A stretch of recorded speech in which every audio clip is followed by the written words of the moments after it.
الوصفة اللي هبلت كبار وصغار وخلت العيلة تاعي يزيدوا يطلبوا هذا الطبق، واللي هو بمقادير جد اقتصادية، أقل يعني من نصف كيلو تاع السردين ولا الحوت.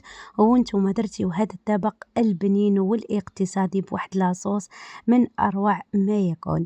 قبل ما نبداو ما تنساو تصليو وتسلموا على سيدنا محمد عليه أفضل الصلوات، وتاني نسميو بسم الله ونروحوا مباشرة للوصفة نتاعنا. كيما راكم تشوفوا هذا هو الحوت اللي كان عندي، ماهوش السردين هذاك اللي رقيق بزاف، وصراحة انا اولادي ما يحبوش هذا اللي يكون كبير. واكيد بهذه الوصفة اللي ديما كنلحم بها يحسبوها كروكيت نتاع الدجاج، ومن البنة تاعها يقعدوا يطلبوها مرة على مرة. كيما تشوفوا رايحة نقي الحوت تاعي بعد ما نحيت له العظم هذاك، رايحة نحي له هادو الدفرين والسلسوق يعني باش ما يبقاش العظم. وكيما قلت لكم غير ربع كيلو فقط، ماهيش كمية كبيرة. حتى اللي عندها عائلة كبيرة من 5 أفراد رايحة تكفيها، لأنه رايحين نزكيوه بالروز. بعد ما درتو في لاشوار، شوفوا يا البنات ماشي ترحيوه حتى يرجع كيما لابيري، ندقدقوه برك كيما تقدروا ديروه غير بالموس، يعني تحطوه فوق البلونش تاعكم وتقطعوه فقط بالموس. يعني نحوسوا حنا عليه يبقى هذاك القطع تاع الحوت. اديته يعني وضربته رحيه واحده، يعني دوره واحده. وهنا ضفت تقريبا كاس ماشي معمر تاع الروز، شرشمته في ماء وملح وفلفل كحل. بالنسبه للتوابل ضفت فلفل كحل كمون، وضفت التوابل تاع الحوت وفلفل احمر رحلو، وضفت كميه لاباس بها تاع المعدنوس. ورايحه درك نزيد نربي عليهم سنينات نتاع الثوم.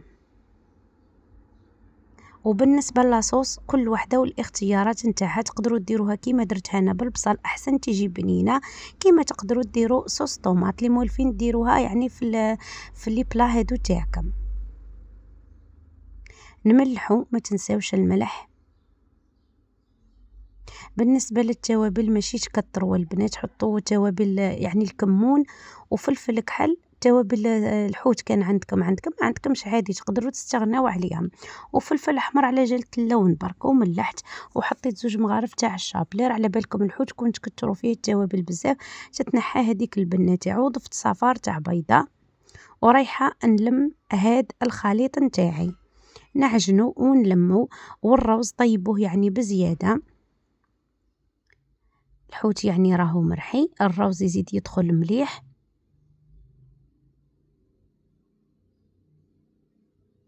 كيما راكم تشوفوا يعني هادو تقدروا ديروهم كروكيت برك وحدهم بلا ما ديروا لهم هذيك لاصوص، وراحين يعجبوا اولادكم اكيد. لهنا في المرحله هذه عجنوا مليح حتى يدخل مليح هذاك الروز في الحوت كيما راكم تشوفوا. من بعد نروح ندهن يدي بشويه تاع الماء، يعني نغسل يدي وفي نفس الوقت نسردو باش كي من بعد نكورهم يجيوني الشكل تاعهم معدول. تقدروا ديرهم على شكل اصابع كيما درت انا، كيما تقدروا ديرهم على شكل كرات كيما هكذا، يعني شوفوا ولا اصابع. بهذه الطريقة نحاول نضغط عليهم كي نعودو نكورو فيهم ونشكلوهم على شكل أصابع. وكيما شفتي وقلت لكم بكمية قليلة خلاص الله يبارك، ودارت لي مقلة عشات العائلة تاعي وصدقوني فضالت منها. هكذا باش نحاولوا انه نقتصدوا في الوصفات وفي نفس الوقت يجيونا وصفات زاكيين وبنان. على بالي درك ورانا كامل حايرين فوش هو الغدا وش هو العشاء. وبالنسبه للغدا هو اللي نعطيوه اهميه اكثر. على بالكم الاولاد يجيو من القرايه يصنعوا ديما حاجه اللي تكون مليحه وتفرحهم، اما العشاء ما يخيروش تحط لهم وش تحط لهم عادي، يعني تجيهم عادي. وكل واحد ومقدوره، مرة هك ومرة هك وهي فايتة. إن شاء الله برك تجربوا هاد الوصفات وتستفادوا منهم. وفي طريقكم ما تنساوش دعم الفيديو بالجيم، تبارطاجيوه تاني مع أحبابكم وصحابكم باه يستفادوا منه.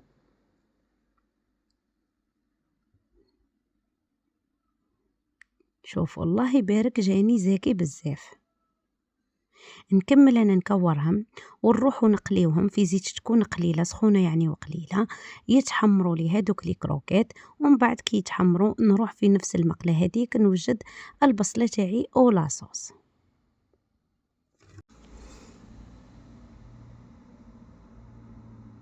وبعد ما كملت هنا راني بديت نقلي فيهم، يعني سخنوا المقلة تاعكم مليح وبداو قليوهم حتى يتحمروا لكم على الجهتين. هنا بعد ما تحمروا يعني هكذا ويتكلوا، ومن بعد هذاك الزيت اللي قليت فيه هادو لي كروكيت نروح نقلي فيه البصل، انا نحب ديما نديرها بالبصل.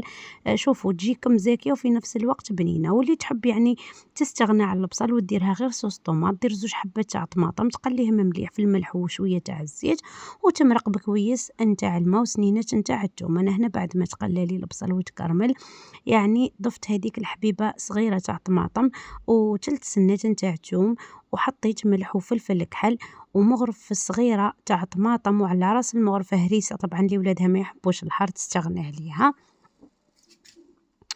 وهادوك التوابل اللي حطيت كامل في الحوت حطيت بصح بكميات قلال خلاص باش ما يذهبش يعني الذوق تاع الحوت. وخليت زدت لهم كاس ونص نتاع الماء، خليتها غير هزت برك الغليه، هزت الغليه وليت نحط فيها دوك لي كروكيت نتاعي ونعاود نرجعهم فوق النار على نار قليله خلاص، نغمهم يعني غطيوهم وخليوها طيب في عقلها. يعني هذيك الحوت تطلق البنه تاعها وتشرب لاصوص باه تجيكم خاتره وبنينه. شوفوا درك نغطيها ونخليها على نار قليلة، وبعد ما شربت لي هذيك لاصوص وتجمروا هذوك يعني الحوت يرجعوا طريين كيما الزبدة. وشوفوا حبيباتي يعني كيفاه جات الله يبارك، واش نقول لكم البنة والريحة اللي راهي طالعة منها ما عندي ما نقول لكم. هنا تقدروا تضيفوا النعناع اليابس، انا في الاخير رشيت عليها يعني رشة صغار تاع النعناع اليابس، على بالكم باللي الحوت تحب النعناع، واذا عندكم فري تاني ضيفوه قطعوه كيما الدبشة وحطوه. الوصفة تاعي تاع نهار اليوم راهي كملت، نتمنى تدعموها لي بالجيم وتبارطاجيوها مع احبابكم وصحابكم وتجربوها، لانه هاد الوصفه تستحق منكم التجربه يعني بكميه قليله، خير ما تشريو هداك الكيلو ولا نص كيلو ما يكفيش العيله كامله. صح بهذه الطريقه راح تاكلوا وتشبعوا وتستبنوها صراحه. نقول لكم نتلاقاو ان شاء الله في فيديو جديد، دمتم اوفياء للقناه، سلام.